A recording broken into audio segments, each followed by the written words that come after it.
Yo, what's going on, everybody? It's Ace Journey Ninja here today, my dudes,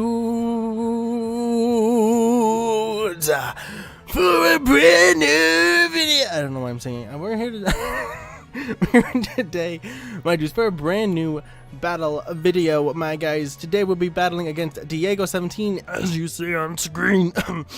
Well, guys, I don't really know who this is, TBH. If you happen to be Diego, and you're the one that challenged me earlier today or yesterday, depending on when this video actually gets to go up, let me know if this was you. I'd actually be very curious in knowing. I'd be very curious to know who this was, if it is a subscriber or whatnot. So that'd be kind of cool to know. Anyway, guys, these teams are kind of wild. I don't know if I've actually posted a video with the team that I'm using. I've had it around for a while. I think I used it a little bit in some doubles formatting, but not really in a single battle format. So I decided to use this team. I thought it'd be kind of fun. I figured he'd probably be bringing some power, so I wanted to bring some counter power. I was sort of kind of right. You know, he's got kind of a mixed tier team. He has an OU mon, a RU mon, a PU mon. It's kind of a weird mixed tier team. But yeah, we had this battle. It was kind of wild, and I thought I would might as well share it with you guys. It was a great battle. So why don't we just get started? Oh, like and subscribe. Alright, so we're gonna start off the battle. He's gonna lead off with his Druidigan, and I'm gonna go ahead and lead off with my my Conkelder. Ha ha ha. I remembered. I lead with Conkelder because I figured if he had the Druidigan on the team, it was probably Stealth Rock support. So I wanted to lead with my Conkelder because I knew I could bulk up and kind of smack this thing and get it off the field. He actually decided to go for the Glare though, and I actually break through the paralysis and get the bulk up, which is kind of amazing. And so I figured at the +1, I'll just go for the Ice Punch. It should easily KO, unless he has a Focus Sash or something. And so I punch him right in the chest with my Icicle Fist, and he actually lives on 1, and he does not even have the well, he lives on about 1, somewhere about there, but he doesn't even have the life.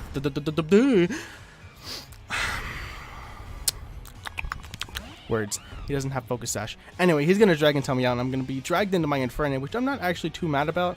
I decided I would go ahead and just fire off my my Thunder Punch with my Inferno because I actually kind of thought the Mantine would probably come in here.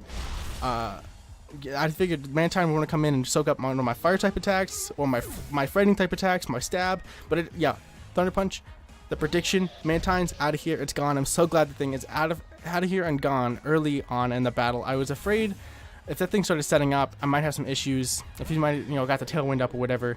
But anyway, that thing's down. He brings in the Electrify. I'm going to go into my Tapu Bulu instead of the Grassy Surge, so I can get a little bit of HP back. Plus, I predicted the Earthquake, and he does, in fact, go for the Earthquake. And Tapu Bulu's going to eat that up. Nom, nom, nom, nom, nom.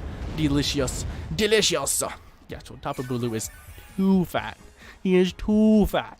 So I'm going to go ahead and just go ahead here and go for the Nature's Madness, predicting something would want to come in that was kind of bulky. He actually goes into the Tangrowth, which is really what I expected. I expected the Tangrowth to come in. Nature's Madness is going to bring it down to half, which means this Tangrowth is a little bit kind of nervous now. He does get the restoration from the grassy terrain, and I think he has leftovers. No, never mind. Oh, no, he's a Salt Fest. Great, because he actually went for the Sludge Bomb, and I predicted a Poison-type move and went ahead and went out into my Cookie. Yo, this is actually from Lantern's Angler. He sent me this. It's his cookie that he actually smacked me up with in our first battle video. Just some fun facts for you. Anyway, Cookie happens to be holding leftovers, and she's getting the restoration from the grassy terrain. So she's back to full health, and he's gonna swap out his Tangrowth, probably fearing a poison type attack, which I totally understand. He's gonna go into a Scizor, predicting the poison, and I actually went for the Ice Beam. I kind of wish that I had went ahead and gone for the Flamethrower, because that would have been so amazing to predict the Scizor coming out. But if I had done that, this battle wouldn't have been nearly as fun as it was. So he goes for the U-turn. He's going to swap on out of here. He's going to get himself up out. And I actually am going to stay in here and go for the Flamethrower. I figured I can get pretty good damage on whatever he might be switching into. I didn't expect the U-turn, but I guess I probably should have. He's going to go into the Electivire, which is going to do... I'm going to get pretty good damage on this thing. Actually, it does about half, which is really not bad. He does get the grassy terrain restoration, so that's a little bit annoying, but it's about half, which isn't too bad. I was kind of proud of Cookie. And I expect he's probably going to go for the Earthquake, maybe, or maybe Ice Punch if he has it. So I'm actually going to swap out Cookie here. And I think I brought in Aerodactyl, that's right. And he actually did go for the Ice Punch, probably predicting the Aerodactyl, maybe. Just wanted to play it safe, could get good damage on Bulu, could get really good damage on Aerodactyl. Earthquake had its counters, right? So you're probably just safe damage. I'm gonna go ahead and Mega Evolve with my Aerodactyl. I do manage to live just barely. Yo, this Aerodactyl set has like a little bit of bulk to it, so it just can live hits just barely, right? So I'm gonna go ahead and Mega Evolve and fire off an Earthquake. That's gonna be enough to take out this Electivire from half HP. Thanks to Cookie. Cookie really did the work with this Electivire. Like she really set it up so that my Aerodactyl here could just come in and hang out. So she's gonna bring in the Druddigan, which I expect he's just wanted me to go for the Wing Attack or some physical move for a little bit of damage with his Rough Skin and Rocky Helmet combo. But I'm actually just gonna fire off the Earthquake, which doesn't make contact, so I take no damage. Get pro played, boy. Dab. Oh, no, he's gonna let the thing go down. He's gonna go into a Scizor. At this point, I'm not really sure if this is his Mega or he has a Diancie in the back, which might be his Mega, so I'm actually going to swap out and keep my Mega for a little bit later. I know he has priority. I didn't want to lose him. I went into Cookie and to take a Bullet Punch, which actually ends up doing fair damage to Cookie. She does live, but she doesn't eat it up like I was hoping she might. And he's actually going to outspeed me and take down Cookie, but that's okay. Cookie did a lot of work. Cookie did fine work in this battle. And that provides me a free switch in to my Infernape, which is going to scare this thing out of here or take it out, whichever one he decides to go ahead and do. I believe he's swapped out here, and I think he went into, Diancie, which at this point, I went ahead and went for the Flamethrower, because I figured 2 out of 3 of his Mons are weak to the Flamethrower. So I thought I had good chances, but I guess honestly I should have just gone for the physical attack, the fighting type attack, which would have done a lot more damage. But I'm actually it's okay because I can go on to Bulu, and with the fairy and grass typing, I figure I can pretty much eat whatever he wants to go for. Diancie's actually gonna be his Mega. He's gonna Mega Evolve his Diancie. Yo, Diancie's Mega Evolution, straight up, it's beautiful. I don't like it as a Pokemon, but seriously, it's beautiful. I know that's kind of contradictory, but you know what? Whatever. He's going to go for the Diamond Storm, which I'm going to be able to just eat. Bulu is too fat. Bulu is too fat. Boy. Yo, I think Bulu should get the Intimidate ability. Honestly, I'd be intimidated by a Bulu. Anyway, he's going to go for the Hidden Power, which I actually thought might be Hidden Power Poison if he was pro, but I think that actually might have been Hidden Power Fire or something. Hidden Power Ice. But I'm going to be able to get off my Horn Leech, which is going to just demolish the Diancie. Just absolutely demolish this Diancie, and it's gonna bring me back to above half. Plus, I get the grassy terrain healing, so I'm gonna be like pretty comfortably above half now. He's gonna bring in his Tangrowth. I figure I can go ahead and just Nature's Madness on this thing, and just bring it back down below half, or just about half. Just doing solid damage to this Tangrowth. He's gonna go for the Sludge Bomb. I knew he would do that. I just figured I'd sack off Bulu. Because I had Pokemon in the back that could really come in and just really put pressure on his team now. He has 2 Pokemon weak to the fire typing. So I'm going to bring in my Aerodactyl, trying to just wing attack this thing and just take this particular Tangrowth out. But he's actually going to swap out into his Scizor, which I guess he knew his Scizor would be able to live the wing attack. Which it does happen to do so, which is kind of annoying. And I knew it had priority, and I had like 3 HP left, so I wasn't even about to stay in here with Aerodactyl. I really want Aerodactyl just to be alive with the Tangrowth.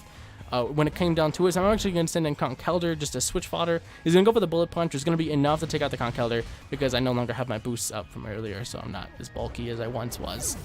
I'm not as good as I once was, right? Isn't that a country song? I think so. Now the Grassy Terrain's going to go away, and I'm going to send in Infernape, which I thought Infernape could probably pretty much clean up the rest of this battle, you know, but I don't actually have a physical fire type move, which really sucks. And he actually is going to be able to Bullet Punch me, which does okay damage. It's about a 3-hit KO, and I'm going to get the Flamethrower off, which is going to be way too much damage for this thing to take. Way too much damage for this thing to take at this point. He's already below health, but I have like no special attack investment, so I actually, before I clicked that, I was like, I don't know if it's gonna kill it. I don't know what's gonna take it out. But I am locked into Flamethrower now. I am Choice Banded, but I'm locked into Flamethrower. So I'm gonna go ahead and fire off a Flamethrower with this Tangrowth, which does okay damage. It brings it just below half. He's gonna be able to get a Sludge Bomb off, which is actually not gonna pick up the KO, even with the crit. But he does get the poison, and I'm like, come on, Infernape, come on, Infernape, come on, Infernape, and he lives on 1 HP. Man, Infernape. I was like, oh, Infernape, you're gonna clean up shop for me. But actually, this Tangrowth had just enough HP to be able to live the Flamethrower, and it gets the Giga Drain. So now instead of living on 1 HP, this thing's living on 2 HP. Look at that. This pro plays, man. The pro plays. Anyway, I still have my Aerodactyl in the back, and I know I can outspeed, so I'm gonna bring in an Aerodactyl and just wing attack this thing in the face and get it up out of here and be able to pick up the victory with a full health Thundurus Therian form. No, Thundurus.